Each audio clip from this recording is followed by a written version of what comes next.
प्यारे बच्चों, नमस्कार। मैं हूं शिव कुमार यादव और CODP लर्निंग पर आपका स्वागत है। बच्चों, आज हम कक्षा 12 के भौतिक विज्ञान के नवीन पाठ्यक्रम के बारे में आपको जानकारी देंगे। कोविड-19 के कारण माध्यमिक शिक्षा परिषद ने भौतिक विज्ञान के 30% सिलेबस को कम कर दिया गया है और 70% सिलेबस ही आपको इस साल पढ़ाया जाएगा। तो देखिए, जो चीज़ कम किया गया है मैं वो बता दे रहा हूँ, आप इसे ध्यान में रख लीजिए और आप NCERT की अगर बुक लिए हो तो उसमें टिक लगा लीजिए कि ये चीज़ इस साल नहीं पढ़ना है, और जिसमें टिक लगाएंगे वो नहीं पढ़ना, बाकी उसके अलावा जो रहेगा वो तो आपको पढ़ना ही है। चलिए तो देखते हैं। जो खंड क है उसकी पहली इकाई स्थिर विद्युत की है। इसमें एक समान आवेशित पतले गोलीय खोल जो होता है के भीतर तथा बाहर आपका जो विद्युत क्षेत्र की तीव्रता गाउस के नियम से निकाली जाती थी वो इस साल नहीं पूछा जाएगा। मतलब एक समान आवेशित पतले गोलीय खोल के भीतर और बाहर की बात, गाउस के नियम वाला। इकाई 2 जो धारा वैद्युत था उसमें आपको इस साल क्या नहीं पढ़ना है? कार्बन प्रतिरोधकों के लिए वर्ण कोड, प्रतिरोधकों का श्रेणी और पार्श्वक्रम संयोजन, ये चीज़ आपको इस साल नहीं पढ़ना। फिर से देख लीजिए, इकाई 2 में जो धारा वैद्युत है उसमें कार्बन प्रतिरोधकों के लिए वर्ण कोड और प्रतिरोधकों का श्रेणी तथा पार्श्वक्रम संयोजन आपको नहीं पढ़ना है। इकाई 3 विद्युत धारा का चुंबकीय प्रभाव तथा जो चुंबकत्व का आपका इकाई है, इसमें से काफ़ी कुछ हटाया गया है। सबसे पहला जो चीज़ हटाया गया है वो चुंबकीय द्विध्रुव क्षण चुंबक के कारण अक्ष के अनुदिश तथा अक्ष के अभिलंबवत चुंबकीय क्षेत्र की तीव्रता, ये चीज़ हटाया गया है। एक समान चुंबकीय क्षेत्र में चुंबकीय द्विध्रुव अर्थात क्षण चुंबक पर लगने वाले जो बल आघूर्ण हैं चुंबक, वो हटा दिया गया है। चुंबकीय अवयव जो होते हैं जैसे अनुचुंबकीय, प्रतिचुंबकीय और लौह चुंबकीय जो पदार्थ उदाहरण सहित होते थे यहाँ पर पढ़ाया जाता था पहले, वो इस साल नहीं पढ़ाया जाएगा। विद्युत चुंबक क्या होता है इसके बारे में आपको इस साल नहीं पढ़ना है, तथा इनकी तीव्रताओं को प्रभावित करने वाले कारक भी हमको इस साल इस इकाई से नहीं पढ़ना है। स्थायी चुंबक को हम इस साल नहीं पढ़ेंगे। तो इकाई 3 से इतनी चीज़ें आपको नहीं पढ़नी है। आपका इकाई 4 जो है वो है वैद्युत चुंबकीय प्रेरण तथा प्रत्यावर्ती धाराएं। इस इकाई से आपको मात्र 2 चीज़ें नहीं पढ़नी है। शक्ति गुणांक, ठीक है, शक्ति गुणांक आपको नहीं पढ़ना है, ध्यान दीजिएगा, और वाटहीन धारा, ये 2 चीज़ें आपको नहीं पढ़ना इस साल। इस इकाई से इतना आपको याद रखना होगा, ठीक है। तो ये 2 चीज़ें यहाँ से आपको नहीं पढ़ना है। उसके बाद इकाई 5 जो है वैद्युत चुंबकीय तरंगे, इसमें से आपको विस्थापन धारा की आवश्यकता को नहीं पढ़ना है।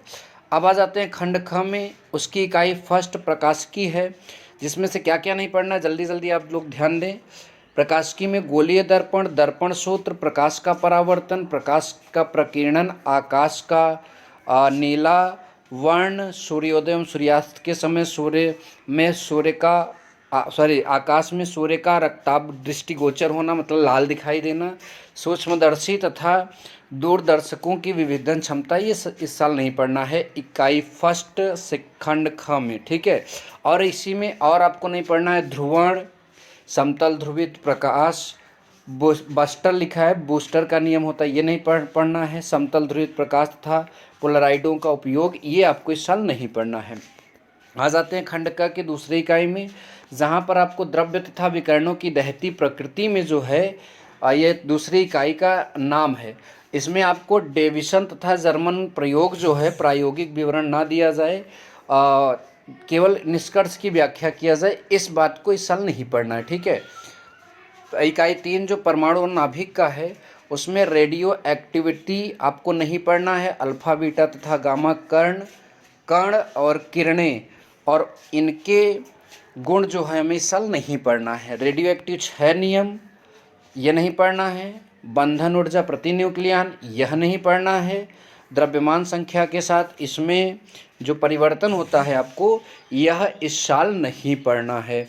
उसके बाद आपका अगला है इलेक्ट्रॉनिक युक्तियाँ, जो आपका चौथी इकाई है। इसमें गुणात्मक व्याख्या मात्र जो है जेना डायोड वोल्टता नियंत्रक के रूप में जेना डायोड, ये आपको नहीं पढ़ना है, ठीक है। तो जो मैंने अभी बताया कि आपको नहीं पढ़ना है, इसके अतिरिक्त जो भी आपकी यूनिट में चीज़ें बचेंगी वो आपको ज़रूर पढ़ना है, ठीक है। नीचे यहाँ पर बहुत डिटेल दिया गया है, लेकिन अगर मैं उतना पूरा आपको पढ़कर सुनाऊंगा तो जो है आपको थोड़ा सा बोरिंग लगेगा। लेकिन हाँ, ये ज़रूर बता दूंगा कि किस इकाई से कितना नंबर का क्वेश्चन बनेगा। खंड क में आपके सामने भी दिख रहा है, आप इसे चाहे तो स्क्रीनशॉट ले सकते हैं। पहली इकाई जो है स्थिर विद्युत की, वो 8 नंबर का होगा। धारा विद्युत 7 नंबर का होगा। विद्युत धारा का चुंबकीय प्रभाव तथा चुंबकत्व 8 नंबर का होगा। विद्युत चुंबकीय प्रेरण तथा प्रत्यावर्ती धाराएं 8 नंबर का होगा। विद्युत चुंबकीय तरंगे 4 नंबर का होगा। पूरा टोटल खंड क 35 नंबर का हो गया। अब खंड क में आपका प्रकाश की 13 नंबर का, द्रव्य और दहती प्रकृति 6 नंबर का, परमाणु तथा नाभिक 8 नंबर का, इलेक्ट्रॉनिक युक्तियाँ 8 नंबर का। तो यह भी 35 नंबर हो गया। इधर का 35 नंबर ये है, आप चाहें तो स्क्रीनशॉट ले लें, और इधर का 35 नंबर ये है, इसका भी चाहें तो स्क्रीनशॉट ले लें, ठीक है। उसके बाद यह जो आपको इस साल पढ़ना है वो यहाँ ये सारी चीज़ें दिख रही हैं। अब मैं इसको धीरे धीरे ऊपर कर रहा हूँ, आप चाहें तो इसका स्क्रीनशॉट ले सकते हैं, ठीक है। चूँकि बहुत थोड़ा ज़्यादा है, फिर भी आप कोशिश करें। मैं इसे आगे बढ़ा रहा हूँ, आप इसका स्क्रीनशॉट लेकर अपने मोबाइल में जूम करके इसे पढ़ लीजिएगा कि इस साल हमको यही पढ़ना है, ठीक है। ये तीसरी इकाई का पूरा विवरण है। अब ये आपके चौथी इकाई का पूरा विवरण है। पांचवी इकाई भी इसी में है। खंड क का पहली इकाई का ये पूरा विवरण यहाँ पर दिया गया है। फिर ये दूसरी इकाई का पूरा विवरण जो आपको पढ़ना है इस साल। फिर ये आपकी तीसरी इकाई का पूरा विवरण है, और ये आपकी चौथी इकाई का विवरण है। उसके बाद वो प्रैक्टिकल है, प्रैक्टिकल वाली चीज़ें हैं। तो ये रहा कक्षा 12 के फिजिक्स के सिलेबस की जानकारी। आई होप कि आपको यह काफ़ी अच्छा लगा होगा, आपके लिए काफ़ी उपयोगी होगा। अगर ऐसा है तो आप हमारे वीडियो को लाइक करें, और चैनल पर पहली बार हों तो चैनल को सब्सक्राइब करें, और इसे शेयर भी करना ना भूलें। Thank you so much. मिलेंगे नेक्स्ट वीडियो में ऐसी और जानकारियों के साथ। तब तक के लिए